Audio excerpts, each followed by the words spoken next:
Et les filles? Est-ce que parfois, quand tu regardes ton look dans le miroir, tu sens que quelque chose cloche, mais tu sais pas quoi exactement?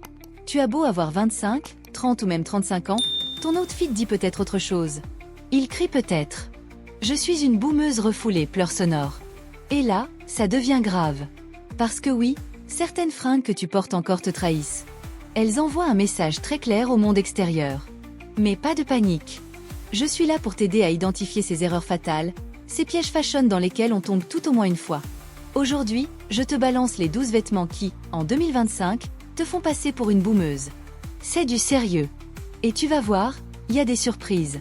Certaines pièces que tu pensais basiques intemporelles sont en réalité has-been puissance 1000. Donc ouvre grand tes yeux, prépare ton sac pour Emmaüs, et c'est parti pour le grand ménage. Et reste bien jusqu'à la fin. Robe premier piège. Le pantalon slim taille basse. Tu pensais qu'il faisait de belles jambes, qu'il allait avec tout, qu'il te structurait la silhouette.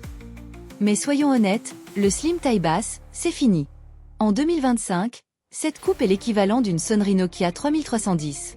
C'est daté, inconfortable, et surtout, ça ne met personne en valeur. Il te coupe la hanche, te crée un muffin top même si t'es fine, et donne une allure rigide, tendue. Tu marches et t'as l'air d'être en apnée. Et ne parlons pas des poches ridicules qui ne servent à rien. Et quand il est noir, en matière stretch et un peu brillant, là tu touches le fond. Ce pantalon, c'est l'ancêtre. Il te vieillit. Il raconte une époque où on pensait que la féminité c'était mettre un haut fluo moulant dans un jean collé à la peau. Symbole de collision à la place. Le pantalon large taille haute est ton meilleur allié en 2025. Il est cool, élégant, flatteur. Tu peux le porter avec des crop tops, des blazers, des baskets ou des talons. Il t'allonge sans te tordre. Et surtout, tu peux respirer. Vêtements de femme deuxième piège. Le chemisier à volant ou à jabot. Sauf si tu t'apprêtes à jouer dans une adaptation de Orgueil et Préjugés, tu dois lâcher ce chemisier. Les gros volants, les jabots, les cols surchargés. Ça donne une vibe vieille école. Mais genre, école où les profs tapent encore avec une règle. Même si tu penses que ça ajoute une touche romantique chic, sauf et tout sauf moderne. Et combiné à un pantalon droit noir ou une jupe crayon. Tu viens littéralement de t'inscrire au concours de Miss Boumeuse Élégance 2006. Bouton répété alternative.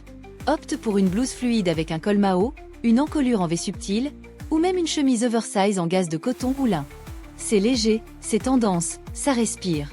Et tu n'as pas l'air d'une bibliothécaire du siècle dernier. Sac à main troisième piège. Le sac bandoulière en simili-cuir avec boucle dorée massive. Tu vois ce sac qui pend à ton épaule avec sa grosse boucle brillante genre fausse ceinture? Oui, celui que tu trimbales depuis 8 ans? On va devoir avoir une conversation. Ces sacs étaient stylés quand Instagram venait d'exister. Ils ont surfé sur la vague du classique pas cher. Mais aujourd'hui, ils crient cheap, dépassé, bas de gamme. Ce genre de sac, c'est comme un panneau lumineux qui dit « Je me suis acheté ça sur un marché, et je l'ai trop aimé pour le jeter, souriant avec bouche ouverte et sueur froide. » Et pourtant, les sacs sont une des premières choses qu'on regarde dans un look. C'est ton accessoire le plus visible. Et il peut élever ou détruire ton style. Ombre électrique remplacement. En 2025, les sacs rigides minimalistes sont les stars. Format demi-lune, sac baguette ou micro-sac structuré. Couleur sobre, cuir végan, finition mate. Le détail qui tue, une anse courte pour le porter à la main ou au coude. Et pure égale allure. Bottes pour femme quatrième piège. Les bottes en simili-cuir trop pointues ou trop plates. Ah, les bottes d'inspiration Bureau 2009. Tu sais, celles qui montent jusqu'aux genoux, en simili-lisse, souvent noir ou marron, avec une forme ultra pointue, ou pire, complètement plate et molle, sans structure. Visage grimaçant. On dirait un mix entre avocate stressée et sorcière fatiguée. Et ce genre de bottes, on les porte souvent avec un legging noir, et là, on glisse direct dans l'effet look de maman pressée du dimanche matin. Le vrai souci, c'est que ce style de botte alourdit la jambe, casse la silhouette, et rend tout outfit plus sérieux, plus rigide, plus daté.